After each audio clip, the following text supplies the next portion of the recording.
to find the light though. You have to be willing to believe in yourself and to believe in your story and to believe that there's more than what you're going through, and that what you're going through is going to bring you further into who you're supposed to be and your calling, and find the good in it. Good morning guys, welcome back to my channel. If this is your first time here, my name's Kristie Sita, and make sure you go subscribe right there so you never miss a video. But today I'm going to be taking you through my recovery process post amputation. And so if you haven't seen that video yet, make sure you go back. I'm going to link it just up here right now. Pause this video and go watch that one if you didn't see it yet. This one is going to start pretty much as soon as I wake up from surgery in Children's Hospital. So the last thing I said before I went into surgery was I looked at every single surgeon in the room and I just said that God has a plan for me. And then I put the mask on and I was like, today we are starting from the moment I woke up from surgery. So from my understanding, of course I don't really remember too much that happened within these first couple hours, but when I woke up I told my family that I was going to make my life better with one hand than I could have ever done with two, and that was kind of a promise I told myself in my most vulnerable moment when I woke up from surgery. And I always say, if I can say that when I first wake up from an amputation and my life is completely different, then I can hold myself accountable to that saying every single day post-accident. So in the hospital, I was only there for 5 days because they tried to offer me a lot of help in the hospital, but I was very already determined to not take any help and stubborn in a sense. Sorry, family. And so yeah, my stay in the hospital was really just giving me enough drugs to not feel any pain and kind of talk to people all the way through and make sure that I was okay, make sure there was no infection right away, make sure the surgery went well. I think my biggest thing right away is I didn't want life to seem like it had changed, and so there's not one, actually I think there's one photo, I'll insert it here, that you see me in a hospital gown, but besides that I was never in a hospital gown. My mom and my sister went out and bought me like dresses and cute sports bras, so I didn't have to feel like I was hospitalized in a sense. It was just kind of my 16-year-old way of being in a hospital and being okay with it. But my days in the hospital was about 5 days long. Basically what they were waiting for is that I had to poop before I left, and when you're on a morphine clicker and you have so much morphine, it is hard to go to the washroom. I'm sorry about it, but it's true. And then after I could go to the washroom, I could leave. And so then I left. And so when I first got home, the biggest thing for me was not changing my life. So pretty much when I got home, I was right away, like, I went out for breakfast the next day in public. I went to the movies that weekend. I went to church that weekend. I went on a walk through the seawall that week. And so pretty much my biggest thing was like, I didn't want to go home and feel like my life was completely different. So I consistently continued to do things that I used to do before because there was really no reason why I shouldn't, why I couldn't do them. So that was a way for me of coping, is just not letting go of things that were once important to me. That was a huge part of like my first couple weeks home, was just letting myself be public right away and showing myself to the community as a new person. And so following that, I started to go into Vancouver a lot. So I was having probably appointments every single week, and I would have about 7 appointments per day. So those would consist of, for the first couple of weeks, it was mainly my surgeon, because she had to double check that the stitches were okay and that there was, the scar tissue was happening and that there was no infection, and really like it was all about the care of the scars on my hand before, on my hand, oh my gosh, on my stump before anything else. And then also during that time at the beginning, a big doctor's appointment I went to was my pain therapist. So the pain therapist was pretty much trying to figure out my medications and what like nerves pills I should be on, what painkillers I should be on, what, I mean, I don't even know what I was taking, but I was taking so many pills every single day because there's a lot that's going on in your body when you lose a limb, and you need to suddenly, your body needs to completely rewire. So yeah, the first couple weeks was really just my surgeon and then my pain therapist figuring out the right medications to make sure my body was functioning and repairing and healing and moving forward. And a big thing that came into that was phantom pains. So any amputee out there watching, you know what a phantom pain is, I'm sure, and they are not fun. They are awful. Stats say that they are worse than female woman birth pains, which, as you can imagine, is pretty freaking hard and rough. So I was getting them all the time, and especially because, I mean, with any limb, when you lose it for the most part, it's like at the end of something. So if I had my arm down, all of my nerves were shooting like this. So my doctors, they made sure I actually had 90 degrees and then 90 degrees to make sure that when the nerves would shoot down, they wouldn't be going straight down to my stump, which was where all the pain was happening, that they would kind of bounce off here, and it would just help with rerouting all of that stuff. So it's a big thing, but I still had them, and so when I would get them, they would be so freaking bad. I would be in my little special chair, and I would sit there, and I would get them, and I'd get so frustrated, and I would always have my left shoulder up and holding my stump close to my heart, because they said that was kind of like a defense mechanism that I was doing, so I was like wanting to shelter myself and to feel closer and tighter and secure. And so the biggest thing that my pain therapist actually explained was that this positioning was cutting off all of the wires from my brain to my stump. And so I was actually fooling myself into thinking I was in more pain than I was. So one day my pain therapist, she drew this picture of me of the rewiring, and then she just said, if you were to just lower that, then I can have proper communication between my brain and my stump.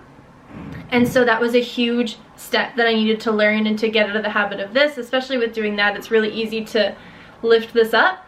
And so I had to constantly remind myself to be more heavy and to let that be down.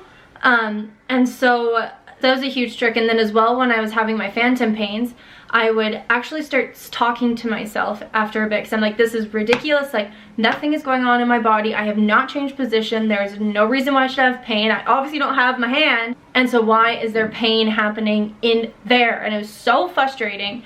And everyone's phantom pains are different, but mine would feel like if this was like, because also you have a phantom limb, so I still actually feel like I have all of my fingers and I can wiggle them. And so if you see, is me moving my fingers inside my stump. Pretty weird. So you could see how a lot of the wires in my hand were still connected, and so that's why I was having so many phantom pains. And so I'd feel like my hand was like this inside my stump, and that my fingers would be like moving, and then they would be like moving past each other, so it'd be like they're trying to like slide. And so as soon as they would like slip past each other like this, like that, then it would send like a shooting pain up through my arm, and just like it was so bad. It was so bad. I remember like screaming, and as soon as I'd be there, and all of a sudden I'd be like, ah! And so I was like, this needs to stop. And so I was sitting there, and I just was like this, holding it, and I was like, I felt it coming, and I felt it coming, and I was like, no, Kristie, like, why would you be feeling anything? You haven't moved, you have no hand, there's no fingers there, why would you feel anything? Like, what would be going on in your body? This doesn't make sense, you're fine, you're fine, you're fine. And so eventually I got so good at controlling my mind to my pain that I actually haven't had a phantom pain in 3.5 years now, which is actually probably closer to 4, because I think I only had them for like 2 months, and then I was just like, really, I'm going to take a hold of these pains and I'm going to get rid of them, and I just kind of convinced my mind that they weren't there and that they weren't real. So that was my strategy of dealing with them. Take control of your mind, like really experiment with the power that your mind has over your body and over your pain, soreness, whether you're an amputee or a regular person or an athlete, like your mind is so powerful. So that was a huge thing for me, was dealing with my phantom pains through that. And then as soon as my surgeon gave me the go-ahead to start fitting for prosthetics, because of course the scar had to be developed and the stitches had to be out, and it had to be safe to now be putting things on top of it.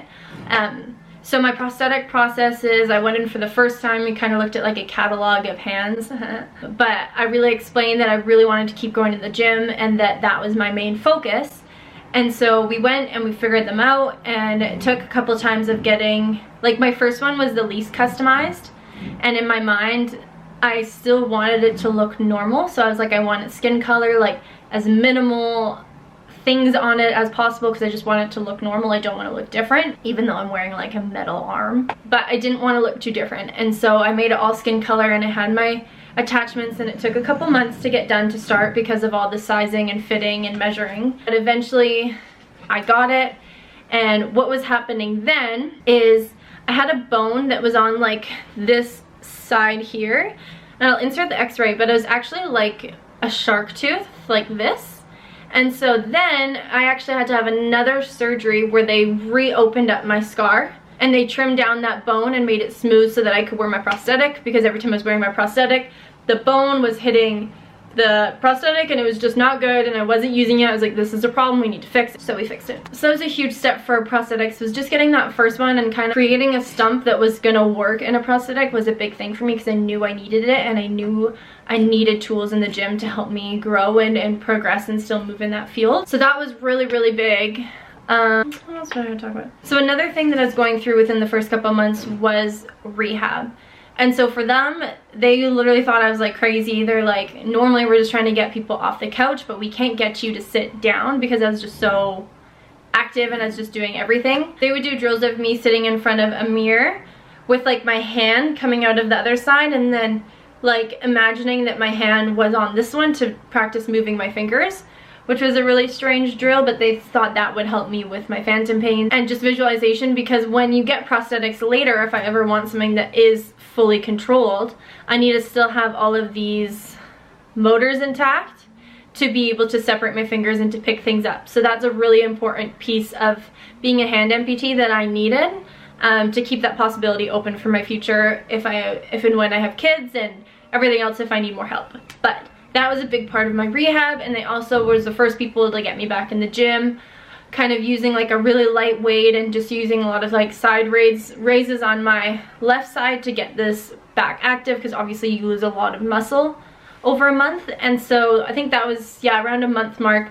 After a month, I was back in the gym. I remember I still had my huge bandage on, but I was like on the bicycle just like going for it, because I was like, I just needed to sweat. I needed to do something that was special to me and that brought me joy. So I went right back into that. I got back into the gym, and day by day I got stronger and stronger and was able to work more muscles. And then of course once I got my prosthetic, then I was really able to get back into my gym routine and experiment what that looked like. Another thing I want to touch on is the way my stump was sewn back together is I actually had some of my palm remaining from the rip. And so they wrapped my palm over top and then just sewed it back together here. And so with that, you know how you can normally like fully open your wrist like this, because pretty much the position it's always in is this, but I can't really rotate it. You can see it's still the side. So if I'm here, I can't rotate it open like I can my other arm. Yeah, so for that, transitioning into the gym, for example, now my muscles on my left are completely rewired. So for example, when you do a bicep curl, you would think that it's working your bicep. But if your arm is in this position, not a flex forward position, then it's not actually working your bicep, it's working my tricep. So all of my exercises for the first little bit, I had to feel around my arm and then lift a weight to see what muscle it was working and what ones I could detect, and that was a huge process in itself. So if you guys want a video on that, let me know and I will definitely do that for you guys. But yeah, I think that's about it for my recovery process, and if you guys want, I can go into more depth on any one of these subjects, so comment down below what you want to hear more about and I will definitely give it to you. So yeah, I am just here to help you guys, whether you're an amputee or whether you're another person out there that's struggling with some sort of adversity or struggling in your faith or whatever it is. I just want my life to be an example for all of you guys that you can overcome trauma, you can overcome anything that you interfere with. And I was fine with any, my biggest thing that I say is that every limitation comes with unlimited opportunity if you believe in it. And so for myself, I just want to be a light for all of you guys. I want to share my experiences, I want to share my faith, I want to share my story, I want to share my thoughts in my life and just really help you guys through whatever you're going through. And whether that just means listening to someone else's shitty thing that's happened to them, then so be it. You can make it through it, no matter what it is. So if you guys are new here, make sure you subscribe. You can check this button right here. Turn on your post notifications to make sure you never miss a video from me. Right now I am posting all the time just because I want to give you guys as much content to start as I possibly can. So turn on that post notification so you never miss it. Make sure you follow me on Instagram, Kristie Sita. You can also check out my other vlog channel that I do with my best friend and my roommate, Becky, and I will link that down below as well. It's such a fun channel. We're always in it together and just super humorous and funny and really good editing, so go there. It's really funny. And she's my best friend, so it's super awesome to share that with you guys. That's pretty much it. So thank you guys so much for watching. I'm so glad you are loving my videos and I'm having such good feedback from everyone saying that I've inspired you or that I've helped you or whatever. It's so awesome. I just can't even express how thankful that makes me. So thank you for everyone that's poured out so much love. Make sure you do comment down below what you want to see next, because I want to give you guys what you're looking for. But yeah, let me know what you guys want to see and I will see you soon. Thanks so much for watching. Bye.